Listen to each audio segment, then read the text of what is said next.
Muy bien, ¿qué tal? Buenas tardes a todos. Bienvenidos en nombre de Abogados del Fuero. Hoy el tema que nos reúne es justicia demorada, ni más ni menos. Desde hace tiempo todos admitimos con naturalidad, hola Andrea, ¿cómo estás? Con naturalidad, con resignación, que el tiempo promedio de nuestros casos puede oscilar entre los 5 o los 6 años, tal vez más. Me refiero al fuero nacional, la provincia de Buenos Aires también, ya sea civil, comercial, en la mayoría, ¿no? Esto es una generalización. Siempre tuvimos dificultades de distinto tipo para lograr una respuesta efectiva y ágil a los requerimientos que formulamos en la justicia. Y en definitiva nos ha tocado afrontarlos históricamente, pero ahora mucho más en tiempos de pandemia, en tiempos que nos afectan emergencias de todo tipo, incluida la que declaró el Consejo Nacional de la Magistratura en octubre del año 2019 en relación a la infraestructura tecnológica y edilicia de la justicia nacional. Por eso nos pareció muy oportuno invitar al doctor Pedro Caminos, que nos va a transmitir hoy algunas reflexiones sobre la duración de los procesos y los derechos constitucionales. Pedro, te agradezco un montón que hayas aceptado con tan buena predisposición la invitación y voy a comentar para quienes no te conocen que sos abogado, docente de Derecho Constitucional en la Facultad de Derecho de la UBA, miembro también de la Asociación Civil de Estudios Constitucionales, ASEC. También un comentario personal, que haces un uso súper profesional e interesante de las redes sociales, así que los invito a todos a que te sigan, especialmente en Twitter, @Pedro Caminos, que siempre comparte análisis y temas de actualidad del derecho de una manera muy profesional. Y también los invito, por supuesto, a todos los que no nos conozcan a seguirnos en nuestros grupos de Facebook, Abogados del Fuero del Trabajo, en Emergencia AFTE, también los de otros fueros, y por supuesto, para quienes les gusta nuestro trabajo, los invito a que se asocien sin ningún tipo de costo a abogadosdelfuero.org.ar, que es nuestra asociación civil. Y sin más preámbulo, le cedo la palabra al doctor Caminos. Bueno, Clarisa, muchas gracias por tu muy gentil presentación, y Nahuel y Clarisa, aprovecho para agradecerles a los dos por la invitación. Mi exposición va a estar dividida en tres partes. En la primera voy a hacer una introducción general de la relación entre lo que podríamos llamar garantías procesales y derechos sustanciales. Esto va a ser solamente a efectos de repasar algunas ideas muy básicas que creo que todos podemos, aunque sea intuitivamente, manejar. La segunda, que es la parte central de mi exposición, va a tener que ver con repasar algunos estándares de la Corte Interamericana de Derechos Humanos en materia de garantía del plazo razonable, y el cierre va a ser una pequeña referencia a la jurisprudencia de la Corte Suprema de Argentina con respecto a la manera de alguna manera, bajar estos estándares de la Corte Interamericana al derecho constitucional argentino. Y después, por supuesto, vamos a dejar un tiempo para preguntas o comentarios y poder intercambiar ideas y hacer una apuesta en común. La invitación que me cursó la Asociación Abogados del Fuero está, de alguna manera, pensada a partir de una problemática que tiene que ver con el estado de saturación, vamos a llamarlo así, que tiene el fuero laboral. Las causas del fuero laboral en la Ciudad de Buenos Aires. Las causas por las cuales esto ocurre son variadas, pero creo que no sería demasiado desacertado decir que la principal es presupuestaria. Hay una crisis presupuestaria en el Fuero del Trabajo y en el Poder Judicial de la Nación en general. El grueso de los recursos del presupuesto del Consejo de la Magistratura están destinados al pago de salarios, y esto significa que hay poquísimos recursos para inversión en infraestructura en sentido amplio, no solamente para lugares de trabajo, sino también para modernización y contar con mejores herramientas en el desempeño laboral. Y por supuesto, también hay una restricción presupuestaria para eventualmente incorporar más personal si eso fuera necesario. Yo no soy un abogado laboralista, aunque trabajé bastantes años como abogado en el foro laboral, representando aseguradoras de riesgo del trabajo, y siempre recuerdo algún que otro juzgado, quizás ahora son más, que tenían un cartelito que decía: no podemos trabajar más rápido porque no tenemos personal para trabajar más rápido. Era el juzgado de una jueza que creo que ahora es camarista. Y siempre me quedó grabada esa idea de la restricción presupuestaria específica en el foro del trabajo, que creo que se compartía en general en la justicia nacional. Y entonces, acá aparece una primera dimensión de la discusión, que es que todos los derechos tienen siempre una contrapartida presupuestaria. Hay una idea de no hay derechos si no hay gasto público que los sustente. Y en el caso del derecho de acceso a la justicia y de todas las garantías involucradas con el acceso a la justicia, porque el acceso a la justicia obviamente no es únicamente la posibilidad formal de ir a un edificio que se llame tribunales y presentar un escrito, y que eventualmente en algún momento haya una resolución de eso, sino que ese procedimiento tiene que estar rodeado de toda una serie de garantías que son garantías muy exigentes, que tienen que ver, entre otras cosas, con el manejo de los tiempos, que tienen que ver con la fundamentación de las decisiones, y las decisiones motivadas requieren que haya personal capacitado y que tenga un conocimiento exhaustivo de lo que va a resolver. Entonces, inclusive algo tan básico como la motivación de la sentencia requiere un gasto público detrás, que sea pagarle el sueldo a esa persona, capacitarla, y no darle una enorme cantidad de trabajo que impida que pueda llevar adelante su labor de manera adecuada, ¿no? Para poder conocer el expediente a conciencia y evitar en lo que se ha transformado la profesión al final del día, que es un mera copia y pegue de todo, y donde se pierden los detalles y muchas veces tenemos serios problemas en la motivación de los casos. Entonces, el primer punto que me interesa destacar de esta introducción es: no hay derechos sin gasto público que los respalde, ¿no? La efectividad de los derechos depende del gasto público, y el gasto público tiene que ser eficiente. Entonces acá hay un primer problema que es importante tener en mente.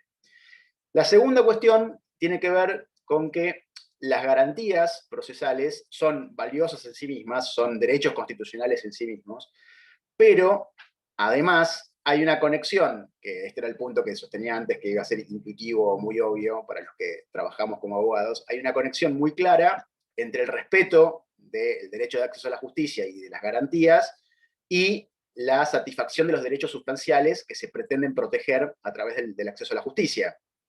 Un poquito antes de empezar, Clarisa me contaba la problemática de la inflación en el caso específico de los tribunales de la provincia de Buenos Aires, ¿no? Donde los procesos no solamente son prolongados, sino además el tipo de tasa que utiliza la justicia de la provincia de Buenos Aires es la tasa pasiva, que como sabemos tiende a quedarse muy, muy corta con respecto al proceso de pérdida de valor de la moneda.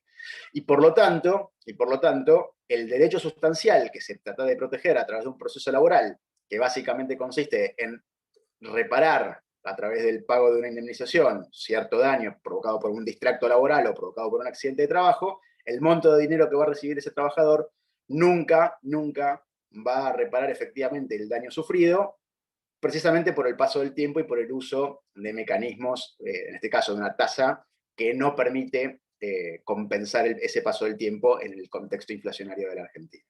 Entonces acá la garantía del plazo razonable, la violación de la garantía del plazo razonable, tiene un impacto directo en el derecho sustancial, ¿sí?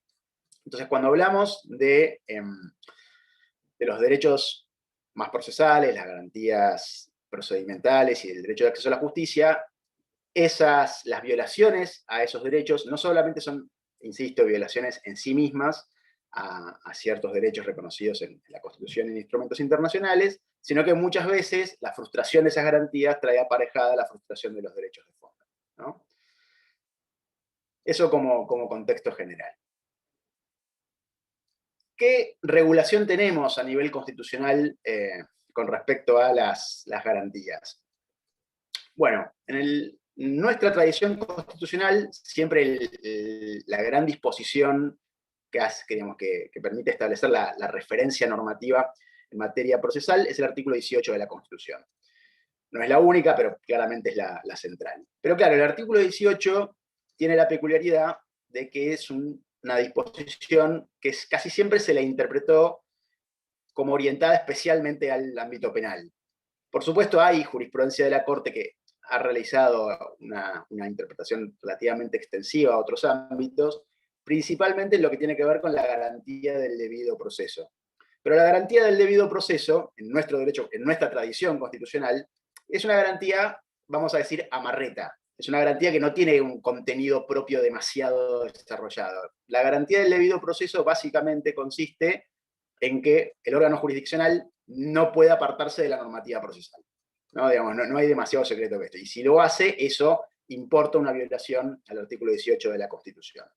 Y a partir de eso, uno puede darle cierto contenido sustantivo un poco más ambicioso a la idea de la garantía del debido proceso, e incorporar ciertas ideas como la exigencia de contradictoria, la bilateralidad. Pero ahí el punto no es tanto el debido proceso, sino la otra garantía, que es la garantía de la defensa en juicio, ¿no? Estos otros requisitos que solemos invocar tienen que ver más con darle a la parte la oportunidad de defenderse o de plantear sus argumentos que de resguardar el debido proceso. Con lo cual, digo, el artículo 18 no nos da demasiadas respuestas a los problemas que enfrentamos en la actualidad. Sin embargo, como ustedes saben, la Argentina desde hace ya muchos años es parte en varios tratados internacionales de derechos humanos, muchos de los cuales adquirieron jerarquía constitucional en 1994. Entre ellos me voy a concentrar especialmente en la Convención Americana sobre Derechos Humanos, aunque en los otros instrumentos también van a encontrar disposiciones análogas a las que vamos a comentar ahora. Y el artículo 8 de la Convención Americana sobre Derechos Humanos es un artículo que, a diferencia del 18, que es de la Constitución, que es bastante genérico en su formulación, el artículo 8 de la Convención Americana incluye una serie de prescripciones bastante más específicas o bastante más concretas a la hora de determinar qué derechos tienen las personas cuando son sometidas a un juicio. Otra vez, el artículo 8 está pensado sobre todo, el artículo 8 de la Convención Americana está pensado sobre todo para el ámbito penal, pero la jurisprudencia de la Corte Interamericana fue, con el paso del tiempo, haciendo una interpretación muy extensiva del artículo 8 de la Convención, primero diciendo que esas garantías operaban en todo procedimiento en el cual estén involucrados los derechos de las personas, y esto implicaba no solamente el proceso penal, sino también procesos civiles, laborales, etc. Y posteriormente se extendió inclusive a procedimientos que tienen lugar en sede administrativa, con lo cual el alcance del artículo 8 es muy amplio, y esto encontramos precedentes de la Corte Interamericana para respaldarlo. Con lo cual, muchas de las cosas que vamos a decir, que voy a decir en esta exposición, surgen de precedentes de la Corte Interamericana, y acá hago una aclaración. Los precedentes de la Corte Interamericana, como uno puede esperar en un tribunal de derechos humanos regional, se refieren a situaciones que no tienen en general, en algunos casos sí, pero en general que no tienen que ver con un pleito laboral. No, normalmente nos encontramos con situaciones en las cuales hubo una desaparición forzada o una masacre ordenada por un ejército, y entonces el Estado luego tiene que investigar, y se viola la garantía del plazo razonable porque el Estado duerme la investigación, porque los jueces tienen miedo de avanzar, y entonces hay cierto desfasaje, si quieren, entre el tipo de caso del cual surgen estos estándares internacionales y el objeto de la exposición de hoy, que es a dónde queremos aplicar esos estándares. Pero la Corte Interamericana, en líneas generales, hace una interpretación, digamos, en abstracto del artículo 8 de la Convención. Es decir, estos estándares que la Corte Interamericana desarrolla a partir de su lectura del artículo 8 van más allá de específicamente los hechos concretos de los casos que motivaron la intervención de la Corte. Es decir, hay una aspiración de la Corte Interamericana de que estos estándares sean implementados por los estados parte en la Convención, por los tribunales de esos estados parte, sobre todo, a partir del desarrollo de la doctrina del control de convencionalidad. Como ustedes saben, es una doctrina según la cual los tribunales de los estados parte en la Convención están obligados a controlar la convencionalidad de los actos de los órganos de cada uno de los estados, y por lo tanto, y para hacerlo, para cumplir con esa tarea, tienen que tener en cuenta los estándares elaborados por la Corte Interamericana. Es decir, la doctrina del control de convencionalidad no es darle rienda suelta a los tribunales nacionales para que ellos decidan cómo interpretar la convención, sino es, ustedes están obligados a interpretar la convención según cómo nosotros, la Corte Interamericana, la interpretamos en nuestros precedentes. ¿Qué estándares establece la Corte Interamericana en materia de garantía del plazo razonable? Antes de entrar en la descripción de los estándares, me parece importante tener en cuenta una cuestión particular, que es que la violación a la garantía del plazo razonable puede darse de manera sistemática y luego puede plantearse en casos concretos. Entonces vamos a ver que algunos de los estándares van a permitir que de alguna manera encuadremos cierta problemática que puede darse, por ejemplo, en la Justicia Nacional del Trabajo, que esa sería una afectación sistémica, y luego puede haber casos particulares, que quizás sean muchos en el contexto de la Justicia Nacional del Trabajo, pero que requieren un análisis de caso a caso. Es decir, el punto es, hay ciertas violaciones o incompatibilidades con respecto a la Convención Americana que requieren un análisis muy casuístico, y hay otras que podemos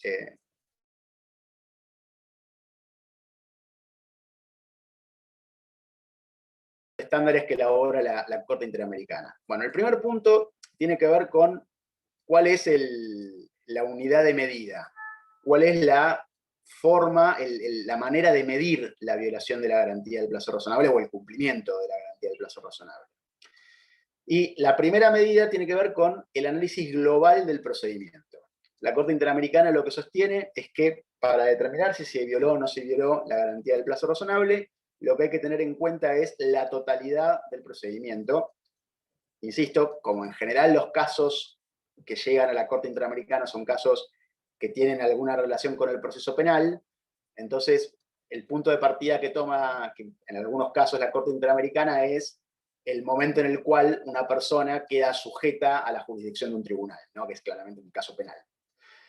Pero, mutatis mutandis, podríamos pensar en aquellas jurisdicciones en Argentina donde no hay conciliación obligatoria previa al juicio, el momento en el cual se presenta la demanda, y eventualmente si la violación de la garantía del plazo razonable fuera invocada por el demandado, que es algo que podemos charlar también, quedará en el momento del traslado de la demanda, de la notificación del traslado de la demanda, y en las jurisdicciones donde hay conciliación obligatoria, podemos asumir que el momento de inicio para el cómputo de la garantía del plazo razonable es o la celebración de la audiencia conciliatoria o bien el momento en el cual se solicita el turno para que a uno le asignen una audiencia.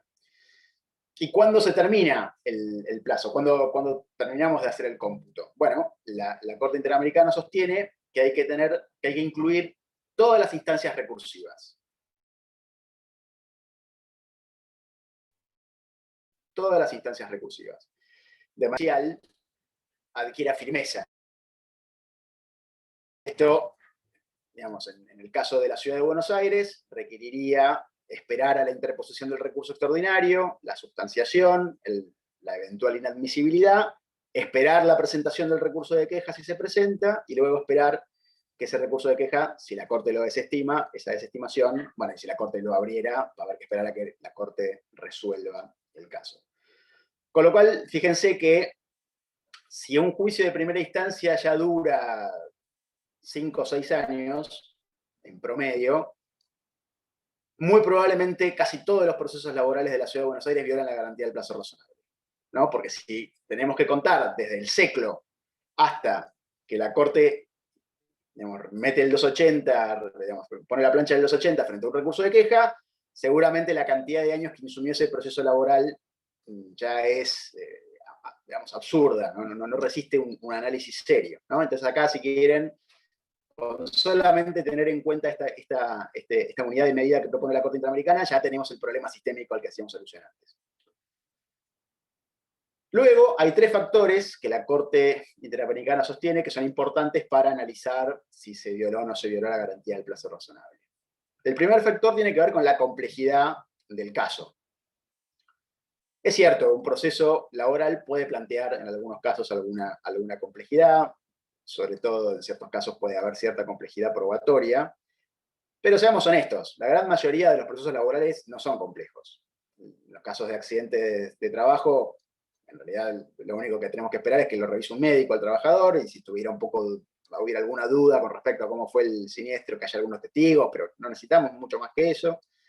Y en los casos de despido, bueno, puede haber alguna complejidad, si hubo trabajo en negro, pero digo, no estamos hablando de casos extremadamente complejos. Con lo cual, el primer punto el primer estándar que la Corte solicita, digamos, que la Corte impone para analizar la violación o no de la garantía del plazo razonable, es un estándar que en general, en los casos laborales, no lo vamos a encontrar. Por supuesto, puede haber un caso laboral muy, muy complejo, ¿no? Yo no digo que no, y en esos casos tendrá sentido que el proceso se prolongue. El segundo elemento que la Corte Interamericana tiene en cuenta para evaluar la violación o no de la garantía del plazo razonable es el comportamiento del tribunal. Esto es, si hay periodos de inactividad en el proceso que le sean imputables al tribunal. Y acá, digo, cuando uno ve que el primer auto se va a dictar, ya sabemos que se va a dictar no sé cuánto tiempo después. Una vez que se dicta el primer auto, la prueba y las audiencias testimoniales se van a fijar, ya sabemos no sé cuánto tiempo después. Y esto es por disposición del tribunal, es decir, las partes no están realizando nada más que la actividad impulsoria típica que realiza una parte en un proceso. Acá también tenemos un problema. Quiero hacer una aclaración acá. Por algo hice la introducción previa. Yo sé que el tribunal muchas veces no tiene la culpa de que esto sea así. Yo sé que los tribunales seguramente querrían que las audiencias testimoniales se desarrollen antes, querrían tener más personal para poder proveer antes los escritos que se presentan. El punto es, estos estándares son estándares en los cuales se analiza la conducta del Estado argentino. Entonces, el Estado argentino, primer punto de la exposición, no invierte, no tiene gasto público hacia los tribunales para que los tribunales puedan actuar de manera más veloz, entonces hay responsabilidad del Estado. Después habrá que deslindar dentro de ese esquema de responsabilidad del Estado a dónde reside específicamente la responsabilidad. Todos sabemos que hay tribunales que funcionan mejor y tribunales que funcionan peor con exactamente los mismos recursos, ¿no? Entonces acá puede haber un deslinde de responsabilidades y acá el Estado también tendrá una responsabilidad a la hora de ejercer facultades que tienen que ver con la eventual corrección del mal trabajo o el mal desempeño, no mal desempeño en el sentido del juicio político, pero de una mala actividad en un órgano jurisdiccional. Para eso hay un consejo de la magistratura y eventualmente un jurado de enjuiciamiento si hiciera falta, ¿no? Entonces acá otra vez tenemos que tener en cuenta la casuística. Pero estructuralmente parecería que hay un problema vinculado con el primer punto de la exposición de hoy.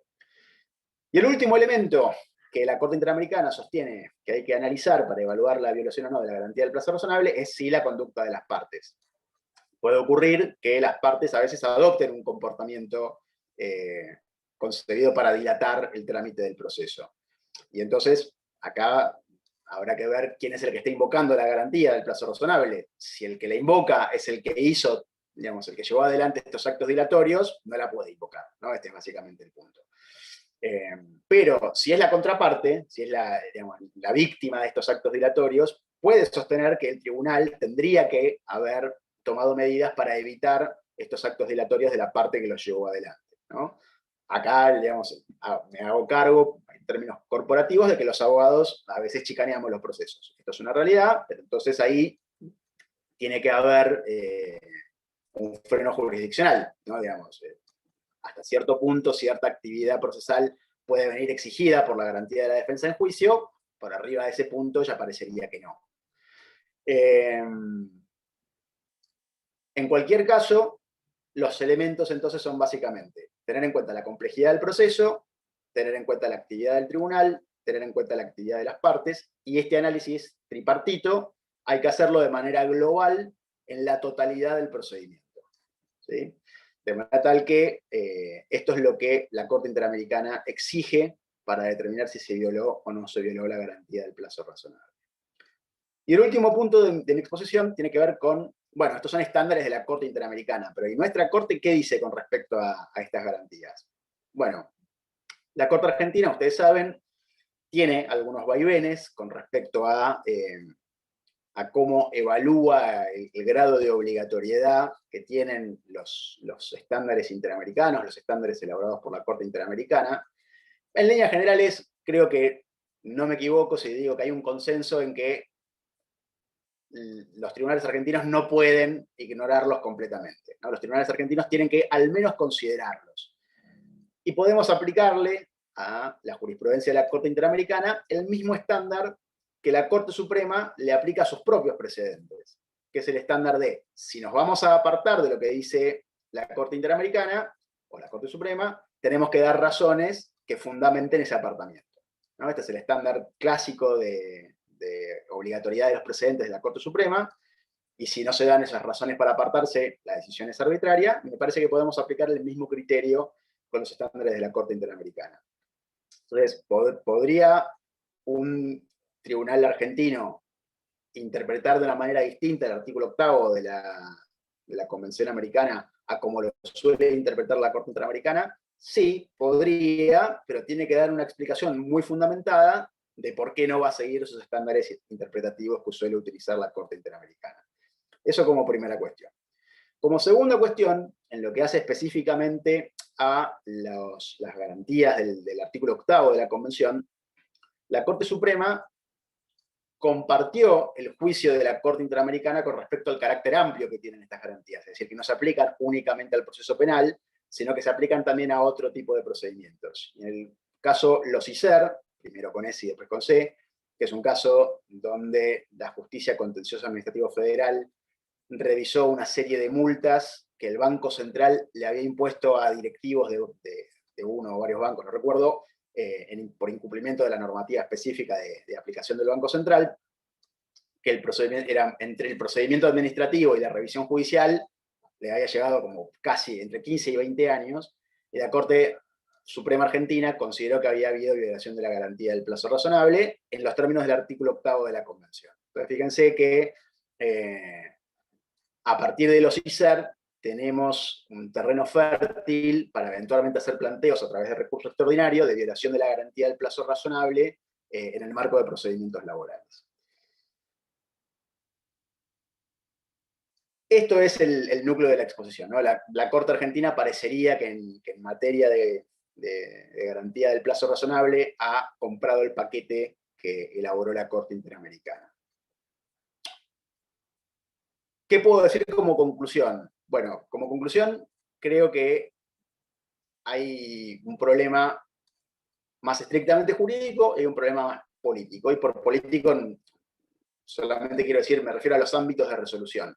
El problema político es la justicia laboral, y probablemente no solo la laboral, necesita una serie de reformas. Reformas que tienen que ver con la estructura de los procedimientos. Probablemente si tuviéramos otra regulación procesal, los procesos serían más ágiles y podríamos resolver parte de los problemas que tenemos. Y la justicia necesita ser repensada en cuanto a la prioridad que ocupa en el esquema de gasto público de la Argentina. Esto me van a odiar los colegas de la justicia, pero esto va a requerir repensar muchísimo lo que tiene que ver con las condiciones de trabajo del personal judicial, digamos, en muchos factores. Y en lo que tiene que ver con la cuestión jurídica, tal vez haya que pensar en algún tipo de estrategia de litigio, que claro, el problema es que los principales perjudicados con las demoras en la justicia laboral son los trabajadores, que no pueden esperar, pero quizás valga la pena pensar en algún tipo de estrategia de planteos de violación de la garantía del plazo razonable en la Corte Suprema. Habrá que encontrar la forma, pero para de alguna manera empujar a que la Corte tome cartas en el asunto, y quizás la Corte, a través de alguna sentencia de tipo exhortativo, pueda empujar las reformas que la política quizás no lleva adelante, bueno, porque para la política parecería que no es una prioridad el acceso a la justicia. Eso es todo de mi parte y espero sus preguntas o comentarios. Muchas gracias. Bueno, yo, Pedro, te agradezco, buenísima tu explicación. Los vuelvo a invitar a todos los que están escuchando a formular preguntas en el chat.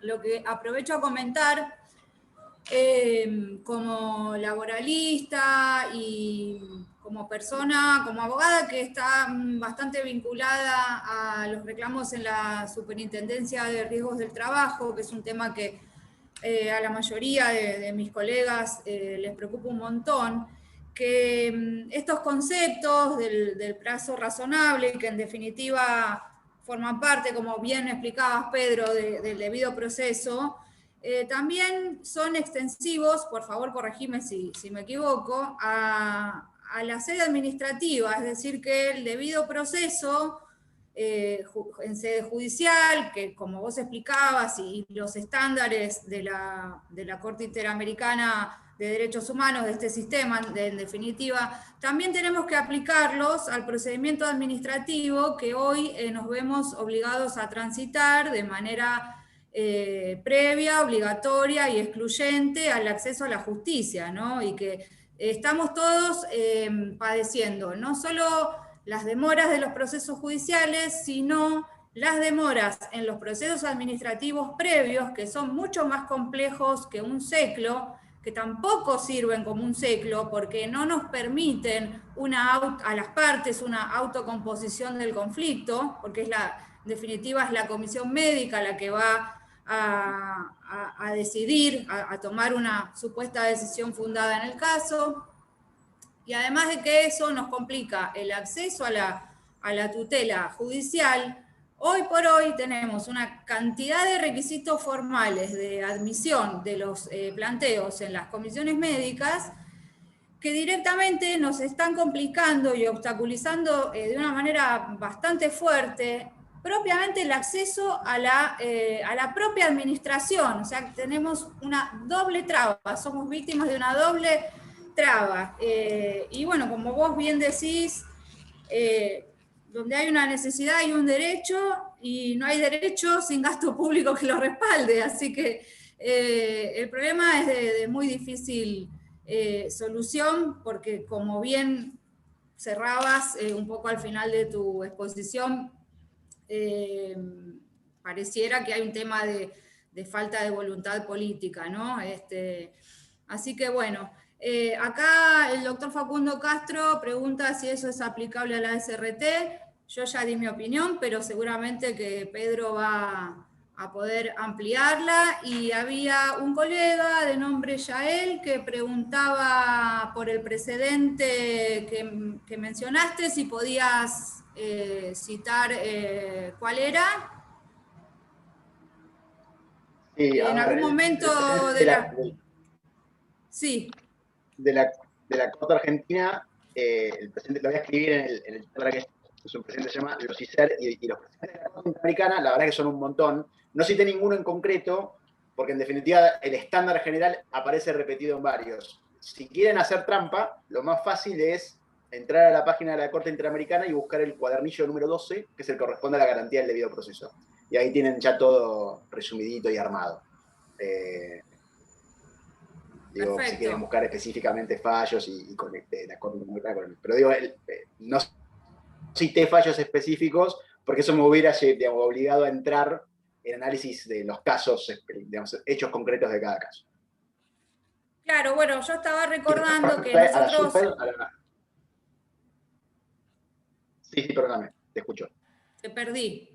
No, yo estaba también recordando que nosotros el año pasado convocamos para una actividad a los colegas que llevaron adelante el caso Spoltore en la Corte Interamericana, que ese sí fue un caso laboral donde se condenó a la Argentina, al Estado, no, perdón, al Estado de la provincia de Buenos Aires, creo, por la violación de la garantía del plazo razonable. Y bueno, sí, el fallo de la Corte que vos citabas es los ICER, y el que extiende los mismos estándares al proceso administrativo, si mal no recuerdo, es Astorga Brach, ¿correcto? En Astorga Brach algo la Corte dice sobre eso, sí. Sí, No me acuerdo Creo que es exactamente, ese. pero sí, está en esa familia de casos. Sí. Claro, claro. Sí. Bien. Sí, no, digamos, ahí para cerrar la pregunta de Facundo, esto se extiende al proceso al procedimiento administrativo ante la super de riesgos, ante la comisión médica. Digo, y también para tener en cuenta lo que decíamos antes, el análisis global. Si el procedimiento exige legalmente que uno primero tenga que ir a la instancia administrativa, entonces la garantía del plazo razonable se cuenta desde que empieza el trámite en la instancia administrativa. Con lo cual digo, si eso insume más tiempo, más. En el caso argentino, estamos con esta peculiaridad de nuestra estructura federal y la regulación reciente en materia de trámite administrativo, que, digamos, que abre la puerta a que sea la administración pública provincial la que lleva adelante esta instancia administrativa previa. Mejor dicho, digamos, lo deberían hacer las provincias y las provincias van celebrando los convenios con la super de riesgo y le delegan facultades a la super, que también es una constitucionalidad dudosa todo este procedimiento, pero digo, ¿qué pasaría si es una provincia la que decide asumirlo? ¿No? Hay provincias que quizás no tienen la estructura administrativa preparada para poder afrontar este tipo de casos y eso también plantearía seguramente toda una problemática aparte que redundaría en demoras en tramitación de los procesos, seguro. Perfecto. Pedro, te transmito una pregunta de Julio César Sanna, que nos dice, la situación excepcional de pandemia y la modificación del funcionamiento de la justicia, ¿desdibuja la garantía? ¿Es una causa que justifica las demoras y hasta qué punto? Bueno, acá me parece que tenemos que separar dos puntos. El primer punto tiene que ver con que sí, efectivamente, en un primer momento la Argentina estuvo paralizada. Estuvo completamente paralizada, ya no me acuerdo cuántos meses, mi memoria por suerte me hizo olvidar el recuerdo de esa época horrible, pero la realidad es que la Argentina estaba todo cerrado, los tribunales inclusive, digo, y podemos discutir si eso estuvo bien o mal, podemos dar un montón de discusiones, pero entiendo que esa suspensión es difícil sostener que hay una violación de la garantía del plazo razonable cuando toda la Argentina estaba paralizada. Digo, no le podemos, en principio, achacar una problemática específica. Ahora, es cierto también que a partir de la pandemia cambió la forma en la que trabajamos. Digamos, hubo una especie de digitalización forzada,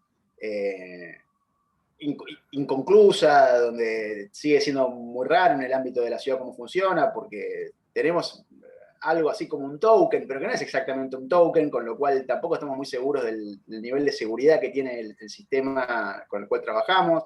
Digo, y la justicia se tuvo que adaptar también a esta nueva modalidad de trabajo, como nos tuvimos que adaptar todos. Y quizás ya a un año de esta nueva etapa en nuestra organización judicial, quizás uno puede pensar que puede haber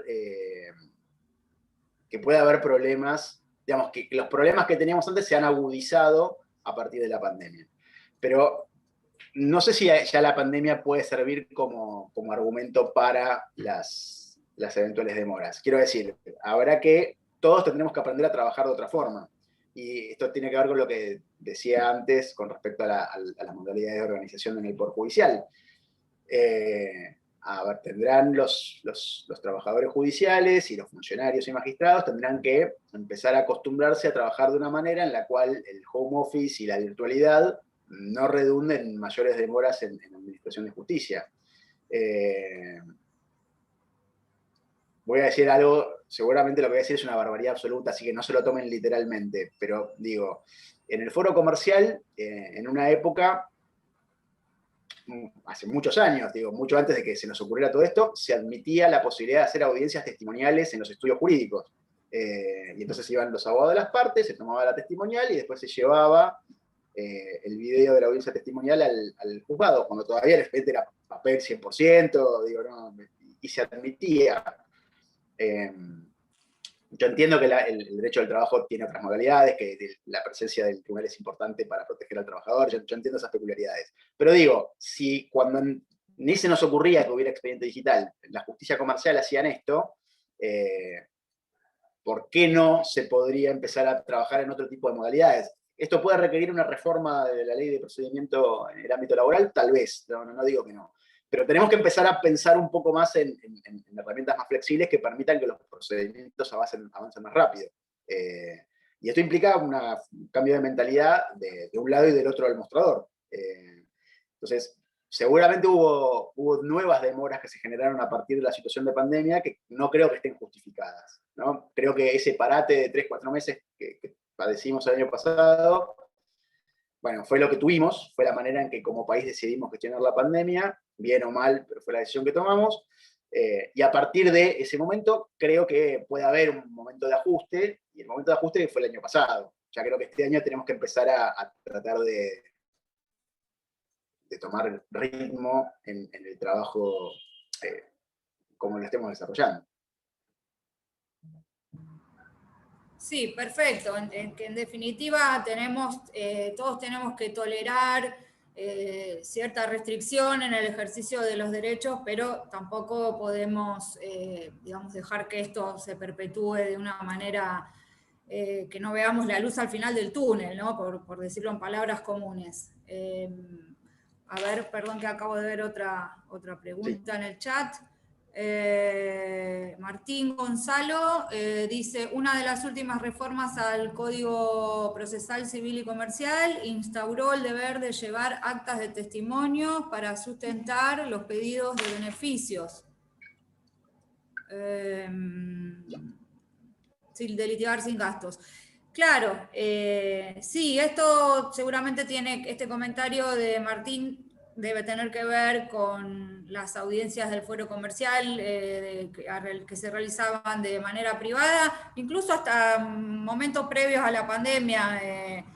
Yo he tenido proveídos que las habilitaban, de marzo del 2020 o febrero del 2020.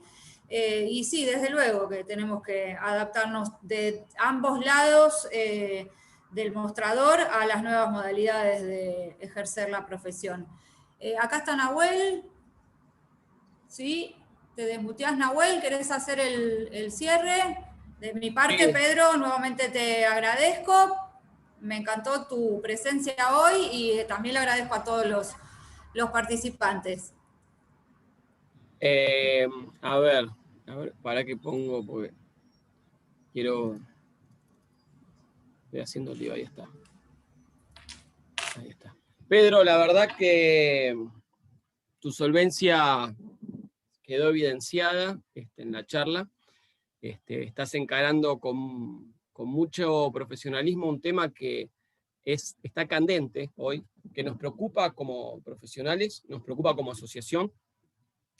Mañana, Dios mediante, estaremos entrevistando al doctor Diego Molea, presidente del Consejo de la Magistratura, y este es un tema que se lo vamos a trasladar primero de modo informal, y luego vamos a hacer la presentación correspondiente, como hemos hecho también ante la Cámara Nacional de Apelación del Trabajo.